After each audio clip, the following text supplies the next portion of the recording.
Tastengeräusche beim Digitalpiano. Besonders Anfänger, die gerade ihr erstes Digitalpiano gekauft haben, stellen voller Verwunderung fest, dass die Tastatur beim Spielen mechanische Geräusche von sich gibt. Na klar, völlig normal. Aber wir schauen uns das trotzdem mal an, denn das Ganze ist, wie unser Gehörsinn, auch schon etwas komplexer. Eine Hammermechanik besteht aus beweglichen Elementen und bei Begriffen wie gewichtete Tastatur, Hammergewicht, Klavieranschlag, da sollte man schon etwas ahnen. Aber egal, wir halten fest, mechanische Bewegung kann man auch hören. Vor allem, wenn man richtig in die Tasten langt.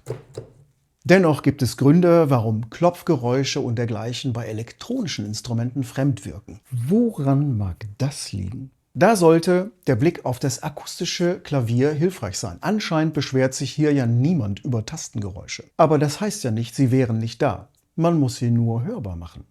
Das geht mit Hybridpianos, wenn man die Stummschaltung nutzt. Also diese Spielgeräusche sind schon auch wirklich da. Ups, das klappert ja sogar viel lauter als bei diesem Digitalpiano. Die Erklärung ist einfach. Es gehört zum Klang dazu. Ohne Tasten, ohne Hämmer, ohne Mechanik kein Ton. Nicht einmal Geklapper. Und jetzt kommt das große Aber. Nämlich ist beim Digitalpiano die Hammermechanik nicht Teil des Klangs. Sie dient hier nur zur Simulation des Spielgefühls. Und da schlägt ja auch wirklich was an. Ich könnte mir gar nicht vorstellen, wie sich Klavierspielen ohne diesen speziellen Hammeranschlag anfühlt. Beim Digitalpiano kommt aber ein Faktor hinzu, der für das akustische Klavier nicht gilt. Man kann die Lautstärke regulieren oder einen Kopfhörer anschließen. Je leiser die Lautsprecher, desto lauter wirken im Verhältnis dazu die Klopfgeräusche der Tasten.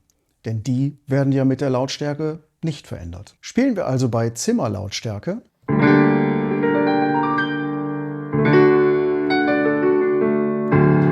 und jetzt einmal bei ganz kleiner Lautstärke der Lautsprecher.